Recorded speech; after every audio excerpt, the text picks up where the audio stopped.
What have England done? They've absolutely butchered this Test match. Day three. Wow, that's how you ruin it. That's for sure. All out for 325, behind by 91, heading into the second lot of innings, and yeah, Bazball. Hey, let's discuss that to start with. And a few people ask me that is Bazball dead?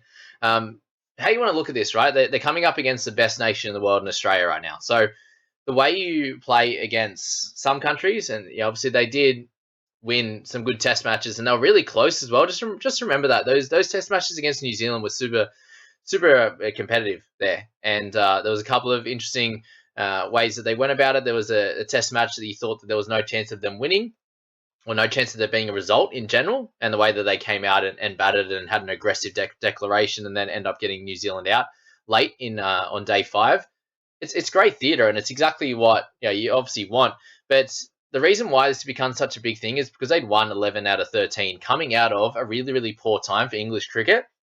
What you do see though, the English, they have a lot. Their players are so much better. You look at the quality in their batting lineup, and they're all coming into their own. They're all getting a little bit older. They're all getting a little bit more experience. They've got a young gun in Harry Brook, but we'll talk about his dismissal in a second. Yeah, so much more talent in their batting lineup, and that's why they are playing better.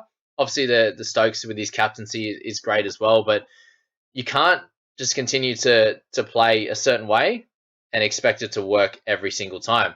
There's also a reason why Test cricket has been played a certain way for a long time, because it works. The best nations in the world, they have their own strategies. Some players aren't as aggressive as others, and they don't play that way. Travis Head, he's an aggressive player. Davey Warner, for the majority of his career, has been an aggressive player. Some days he's not. Same with Head. Some days he isn't exactly, but in this last couple of years since he's been in form, he's been an aggressive style of player.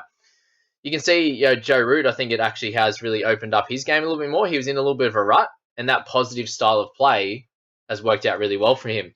But there comes a line where you need to remove playing positive cricket with playing ridiculous aggressive shots that are not needed in the context of that certain innings, or they're not there for that ball. And let's just go straight to Harry Brook on that front with his wicket there, and he was getting sort of bogged down just a little bit. He only picked up a few extra runs yesterday, but just think of this: they lose Ben Stokes straight away. Mitch Starc, crack a ball, a little bit of swing away on the length, tried to turn it across. It wasn't great in that front, but got a nice edge to Cam, a great Cam Green catch. You then bring in Johnny Bairstow, and that's been great. Obviously, he's been scoring really, really well. But this partnership there, after losing one quick one, they were 4 for 279. So in a cracking position, you're 5 for 279, and you really need to build this partnership. And then Brook just absolutely throws away with a disgusting shot. Why are you backing away a metre and a half when someone's bowling short? And look, Starc bowled it beautifully. He followed him and cramped him up, and he ended up getting caught out in the deep on the offside. But that type of shot, the only place he could have hit it, let's just say Starc bowls it dead straight and short, like he's backing away. The only shot he had was over the slip cordon, right? Because that's the only place there wasn't anyone. They had a deep backward point, and they had Pat Cummins back, sort of 3/4 of the way on the offside. So really, if you hit it perfectly, exactly where you want it to, you'll get the runs. If you don't hit it perfect, you're probably out. And if he decides he wants to bowl a Yorker or something, you're nowhere near the stump. So there's so much risk in that play for very limited reward. I just feel like, it was just stupid, and this is where the line is between stupidity and a really, really solid approach to batting in that Bazball style. I love it. Everyone talking about at the moment. Yeah, what's better than Bazball? It's Cumball. And it's true. Like if Aussies come out and win this, which they should really at a lead of 221, they really should come out and win this Test match with 2 days to go. Unless there's any rain about, this should be an Aussie win really. And WinVis says that I can't believe after yesterday England were so far ahead on this live win probability, and now Australia at 70%, and I think it's probably 75 to 80 pretty comfortably there. Like if the Aussies can get at least another 100, 130 there, I find it very difficult for the English to catch that. And as good as they batted in the first innings, they'd have to at least match that in the second innings on a day 5 wicket, which is still doing a little bit, still moving around in the air. It's only going to get harder and harder to bat, as it always is. And they just absolutely butchered this. From sending Aussies into bat, Aussies went really, really well. And then for England to crawl their way back and absolutely dominate day 2, it just was a complete opposite on day 3. England did it on day 3 just through really good play. They bowled great. they fielded great, and they batted really well. And then Aussies turned it around on day 3, and they obviously batted really well at 2 for 130, but and bowled good for the most part. But it was the England mistakes that caused these issues. So yeah, let's just jump into the rest of that English innings from there. And obviously, you lose Stokes early. That's is what it is. But Brooks, their most established batsman, and then Bairstow's running around with Broady from there, and then he played a really terrible shot, and Pat was kind of, when he caught it, I think he sort of lost it a little bit. Those flat ones seem to be pretty difficult, but it's more just that type of shot. It's like, okay, if there's so much risk in that, if it pays off, then great. But it's a half volley, just pump it down the ground, along the ground for 4. Just some of the risks that people decide to play with, especially in Test match cricket, when the game's on the line in that situation. Like if you get out there, you're straight into Broad and Ollie Robinson, and really you're behind on the scoreboard. There's basically zero chance that you're going to be ahead on first innings or even close to being ahead. So those type of shots from Brook, from Bairstow, from Stokes trying to turn one early, better ball than the two that got Brook and Bairstow out, but that's that. And then to have someone like Travis Head come in and be able to bowl some nice off spin, and got a couple of wickets there with Broady and Robinson there, and then Pat Cummins finish off Josh Tong, as they say, instead of tongue, like us Aussies do anyway. But yeah, that was that. Just an absolute shocker of a finish to the innings there, and a great first session for the Australians. Starkey, proved his worth coming back and getting 3 good wickets there. Pat finishing off with just the 1 after dominating last test, so it's good to see Hazelwood bowl really well. Both going at pretty high economies, him and Stark, but definitely got a couple of wickets, which was helpful. Green bowled a little bit, but went at 6s. And then Head went at 2.5 and over and got 2 wickets, which was very, very helpful. So yeah, he'll play a big part, Travi, in the second innings, and keen to see him bat again, and hopefully score pretty quickly again, and then be able to take some wickets, which will be fun as well. So let's just move and finish off with our innings before we finish off this video, and just some massive praise again for Uzi Khawaja, the 58. And he just continues to score runs, and he got 17 in the first innings, but as we said, it was such an important innings to set up this match, and then now he's going to get the spoils in the second innings there at 58. Warner there, did his job again, 25 off 76. He really, found it difficult to score, and there was still plenty of good bowling in there. There's plenty of seam movement on offer, and he wasn't able to get going like he did in the first innings, but he played the Uzi role in this time, and it was a little bit slower.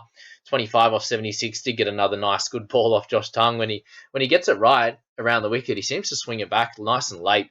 And that's twice now that Tong's got that Warner out there instead of Broad this time. So maybe we found the new bunny for the English there, with Joshy coming in and doing that.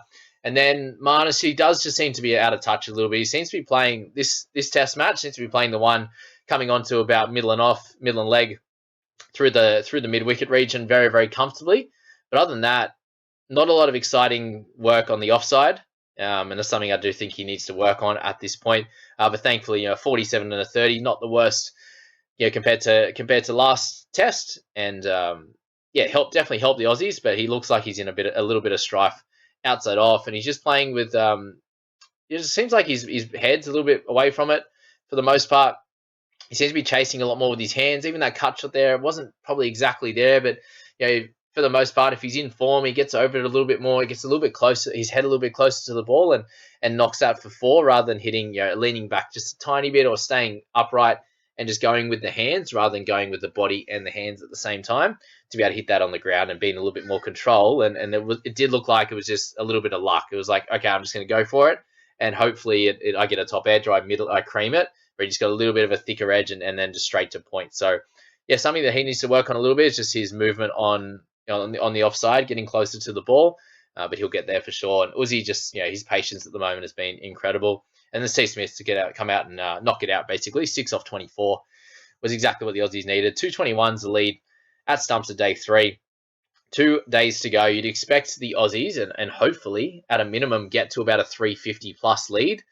It only takes probably one partnership of 50 odd here or 60 to really confirm that they're going to lead by 350. If these two come out there, or Uzi and Head, or Smithy and Head, or something like that, if there's a partnership between one of those 3, then I think that that takes them to 280, 300, and then they're fine to sort of sneak a 50 or so from there. But if they can get closer to that 400 and then have a good crack at them in the afternoon on day 4, then I think it's curtains on English on the English in this Test match, and Aussies for a 2-0 lead. That's my prediction.